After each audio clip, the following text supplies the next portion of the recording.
पूर्व जिला अध्यक्ष अवनीश कुमार सिंह से। सबसे पहले तो अध्यक्ष जी आपका मेरे चैनल में बहुत बहुत स्वागत है। बहुत बहुत धन्यवाद। देखा जा रहा है कि छत्तीसगढ़ से मुख्यमंत्री उत्तर प्रदेश में अपना प्रदेश छोड़ के उत्तर प्रदेश में आए हुए थे, कितना असर पड़ेगा इस चुनाव में? देखिए, छत्तीसगढ़ ऐसा राज्य है जहां 25 रुपया किलो गेहूं, 25 रुपया किलो धान और 400 रुपया किलो 400 रुपये कुंटल गन्ना मिलता है।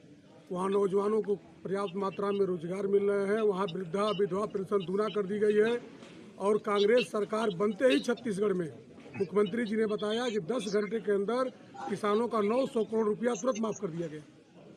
तो उस मुख्यमंत्री को उत्तर प्रदेश में इसलिए बुलाया गया है कि यहाँ भी उपलब्धि बताएं कि बहन प्रियंका जी के नेतृत्व में जब उत्तर प्रदेश में कांग्रेस की सरकार बनेगी तो ये सारी उपलब्धियाँ उत्तर प्रदेश की जनता को कांग्रेस पार्टी देगी।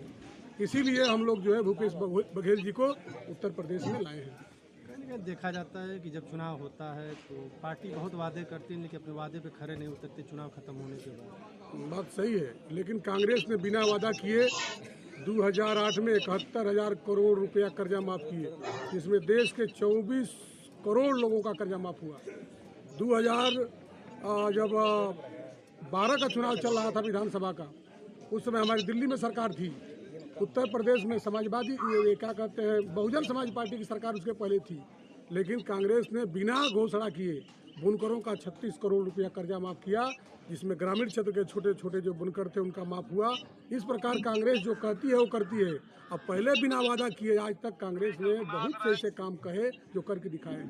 देखा जाए तो उत्तर प्रदेश में लगभग 35-36 साल पहले 35-36 साल हो चुका है यूपी में कांग्रेस की सरकार नहीं रही। पार्टी क्या रणनीति इस बार यूपी में आने के लिए? इस बार हम इसी रणनीति पर आ रहे हैं कि समाजवादी पार्टी की सरकार, बहुजन समाज पार्टी की सरकार, भारतीय जनता पार्टी की सरकार उत्तर प्रदेश में क्रम से सत्ता में आ चुकी है। और इन सभी सरकारों ने जनता के साथ धोखा दिया, रोजगार खत्म कर दिए, हमारी पुरानी पेंशन खत्म कर दिए, हमारे महिलाओं का अपमान हुआ, बुनकरों का अपमान हुआ, किसानों का अपमान हुआ। जो सिलेंडर कांग्रेस के ज़माने में 400 रुपये मिलता था आज 1,000 रुपये मिल रहा है। कांग्रेस के ज़माने में जहां 65 रुपया पेट्रोल का दाम था, आज 100 रुपये को पार कर गया। महंगाई आसमान छूती जा रही है। भाजपा सरकार ने जितना वादा किया कोई वादा उसने पूरा नहीं किया, लोगों को गुमराह किया, धोखा किया। इसीलिए कांग्रेस ने संकल्प लिया है कि अगर उत्तर प्रदेश की जनता हमको सत्ता में लाती है तो इसी अनुरूप हम काम करेंगे और जनता के बीच में वही स्थिति खड़ा करेंगे जो कांग्रेस के ज़माने में अमन चैन की स्थिति थी, एकता थी, अनुशासन था, रोजगार थे, अमन चैन। देखा जा रहा था कि हर बार मुख्तार अंसारी चुनाव सदर सीट से लड़ रहे थे। आखिरकार इस बार क्या इस बार रणनीति रहा कि अपने लड़के को चुनाव लड़ कितना असर पड़ेगा मऊ सदर सीट पे? देखिए, मुख्तार अंसारी जी एक माफिया हैं। जब हम लोग कहीं जाते हैं तो कहते हैं विधायक कौन है, तो माफिया है। कैसा माफिया? इस पर हत्या करने और हत्या करने के प्रयास के मुकदमे दर्ज है।